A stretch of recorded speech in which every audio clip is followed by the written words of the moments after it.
personne. Alors, quand vous êtes arrivé là-bas en Suède, vous chantiez français, bien sûr. Vous n'aviez pas un mot suédois. Non, on disait juste entre les morceaux tac tac, c'est-à-dire merci beaucoup. Oui. C'est la langue suédoise. J'ai essayé une fois de...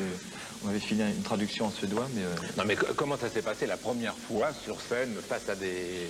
Ou alors c'est que vous êtes passé à la télé d'abord? Non, on est passé à la télé, mais c'est vrai que la première fois en concert, on s'est dit comment ça va réagir, et puis on s'est retrouvé exactement devant le même public qu'en France, c'est-à-dire un public déchaîné, enfin qui voulait plutôt danser, écouter la musique, et puis au lieu de dire Indochine, il disait Indochine avec l'accent suédois, c'est-à-dire Indochine, enfin un peu comme ça. Ce qu'il y a, c'est que le public un peu partout réagit pareil.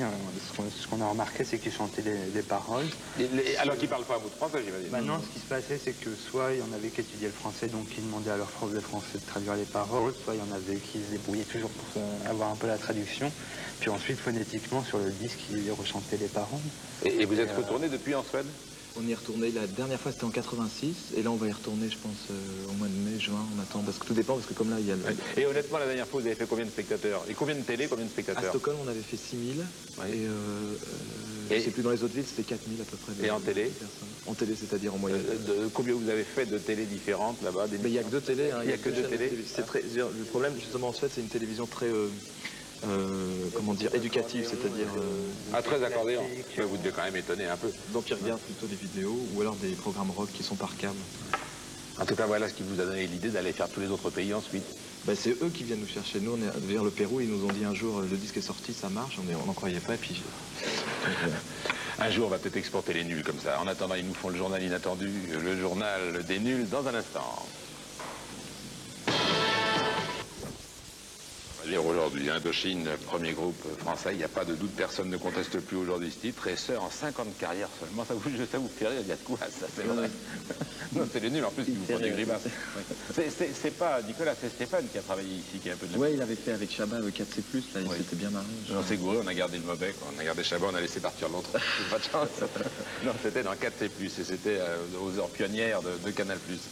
Alors, Indochine, donc, qui, on l'a dit tout à l'heure, va entamer à partir du 3 février une gigantesque tournée. Pour une fois, la province d'abord. Avant le Zénith. Avant le Zénith, ouais, un peu, ouais. Parce que c'est...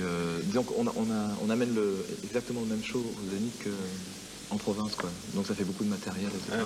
La première date, c'est le 3 février. 3 février à Grenoble. C'est à Grenoble. Après Saint-Étienne, et puis je sais plus. Bon, pas ceux qui habitent dans ces villes le savent déjà. Regardez. Et ne manquez pas l'occasion, parce que c'est la première tournée finalement depuis quoi, 2 ans? 2 ans, on n'avait pas joué, ouais, depuis 2 ans, depuis 86 quoi. Alors à quoi un gamin comme Dimitri a passé son année 87? Tout simplement, on a fait un album. Déjà on a fini la tournée, je crois que c'était le 31 juillet 86. Ensuite on a composé l'album, on a écrit, on a été en studio, on a fini de l'écrire à Miraval dans le sud de la France.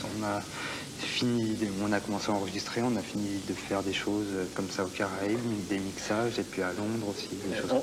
Ça fait plus bosser le fait d'être 4. Ça divise pas le travail par 4, ça le multiplie au contraire. Ça dépend. De toute façon, ce qui est sûr, c'est que une fois après, quand on arrive avec des idées, c'est très agréable parce que chacun gratte son idée, quoi. Ça devient vraiment un plaisir, quoi. C'est obligatoirement un boulot collectif. C'est au niveau de la composition, ça peut être oui et non, mais au niveau de la finition, ouais, c'est sûr, ouais, parce que les parties de sax, ce genre de choses... Les parties de sax, le sax, c'est Dimitri. Ouais. Voilà. Alors, la musique, c'est d'abord le boulot de Dominique. Absolument, ouais. Voilà. C'est-à-dire que lui, il n'arrête jamais, lui, en fait. Il travaille sans arrêt chez lui. Mais il est très âgé, lui, il peut. Oh, avec ses 28 ans. 28 ans, il a. C'est pour ça que je peux encore me moquer quand même. Quel âge avez-vous, cher ami? Largement le double, malheureusement. Ou presque. Alors, les paroles, c'est Nicolas. C'est ça, ouais. Bon, et ensuite, les arrangements, le synthé. Mais en fait, là, ce qui s'est passé sur cet album, c'est que moi, j'avais juste des idées de titres et les paroles sont venues en dernier, quoi. C'est-à-dire quelques minutes avant de chanter, le groupe découvrait les paroles et puis on changeait quelques mots, etc., quoi. J'ai vu, parce que j'ai bien appris mes classiques avant d'entrer, j'ai vu que tous les spécialistes, quand ils essaient d'expliquer le pourquoi d'Indochine, alors qu'il y a beaucoup de groupes de rock qui se forment, l'exception étant plutôt Téléphone, qui a duré 10 ans, mais le reste, ça se casse assez facilement la gueule, assez rapidement. Ça dépend, il y a des groupes qui sont pas forcément plus connus que nous, enfin je sais pas, mais qui durent depuis 5-10 ans, enfin oui. Je sais pas. Mais dans ce cas-là, pourquoi est-ce qu'ils n'arrivent pas à la même notoriété? Non, mais il y a le succès, enfin en tournée et tout ça, c'est différent pour chaque groupe. Nous, il se trouve qu'on a fait un tube assez rapidement. L'Aventurier. Donc ensuite, on avait plus d'audience tout de suite et que c'est pas plus simple d'ailleurs d'assurer Oui, par la c'est ce suite. que j'allais dire, vous ne m'aurez pas comme ça. Parce Non, que c'est pas plus simple, il y a faire des un tube, groupes, de commencer par un tube, c'est un piège terrible, tout le monde C'est le ça. sait. C'est pas plus simple, mais il y a des groupes comme, je sais pas, Little Bob Story, tout ça, eux ils commencent à la base dans le club et tout ça, et leur succès c'est exponentiel, c'est-à-dire que chaque année ils ont un peu plus de monde et tout ça, mais ils font pas Mais mal. ça fait 20 ans. Non, pas 20 ans. Ouais, 10 ans, mais ils font pas mal de monde, ces groupes-là. Il y a plein de groupes qui font pas mal de monde en province et qui comptent aussi. Je veux dire, pour un fan de groupes comme ça, Indochine, c'est rien du tout. À la limite, il n'entend même pas parler, puisque pour lui, il est aveugle, il ne verra même pas les affiches. C'est normal de rester modeste. Il faut rester modeste. Il faut. Je sais pas. Moi, j'ai demandé, puisque toi tu l'es manifestement, j'ai demandé à Nicolas. Alors, il faut avoir le recul, il faut. Ouais, je pense, parce que c'est vrai que le piège, comme il dit dans ce métier, c'est la grosse tête et tout, mais je crois que c'est ceux qui restent, c'est ceux qui ne l'ont pas en fait, enfin en général pour tout ce métier, mais c'est quand on travaille, il n'y a pas de problème. Alors c'est ça l'autre qualité, on y est quand même revenu. C'est qu'en plus vous bossez quand même, tout le monde dit, Indochine il bosse plus. Non, mais je pense pas qu'on bosse plus que d'autres groupes, mais disons qu'on n'arrête jamais, quoi. C'est parce que ça nous plaît vraiment. On fait de la musique, là on arrive de répétition, on y retourne tout à l'heure, et puis on joue les morceaux, mais on s'arrête jamais. C'est-à-dire qu'on part sur des trucs, on délire, des machins. J'ai même vu un petit texte qui m'a fait un petit peu sourire, parce que je trouve que c'est ramener la chose à une image qui paraît un petit peu petite quand même. Mais on prenait l'exemple de Nicolas en disant il a déjà beaucoup de travail, hein, mais en plus il fait ça comme un moine. La seule boisson qui s'autorise, le seul excès qui s'autorise, c'est le soir, tard le soir, c'est une verveine. Comment dire ça défatigue, ça décongestionne, oui. Mais c'est vrai, vous ne buvez jamais. à forte dose, c'est toute l'année la verveine. Pour la forte dose, oui. Injecté, peut-être aussi, d'accord. Mais... non, mais c'est chaud. Hein non, mais disons, comment dire, mais vous ne buvez jamais. On Jamais pas de vin. vraiment. Ouais, si un peu de vin, du bon vin et tout. Mais ça dépend, mais avant de monter sur scène, si un petit peu de whisky. Alors, avant d'écouter la chanson, avant d'écouter la chanson, racontez-moi le Pérou quand même. Alors vous allez chanter au Pérou. Mais nous, on peut rien raconter parce que nous, on n'a pas vu. On nous a dit Ah, non, mais que quand vous même. allez voir, c'est pas facile, ça va Mais être le la contrat, vous misère, l'avez vous signé, allez parce que c'est vraiment vous qui la gérez. Oui, c'est-à-dire qu'il y a Vous allez faire 15 jours au Canada.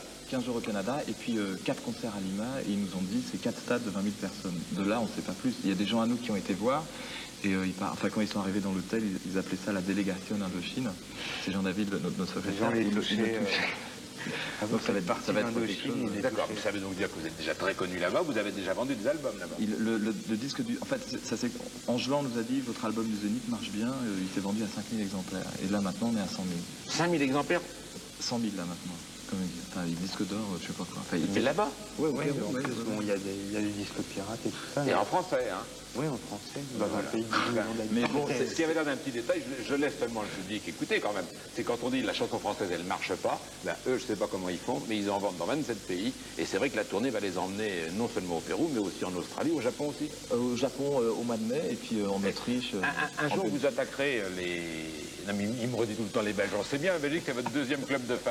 Hein. Mais vous attaquerez les États-Unis un jour?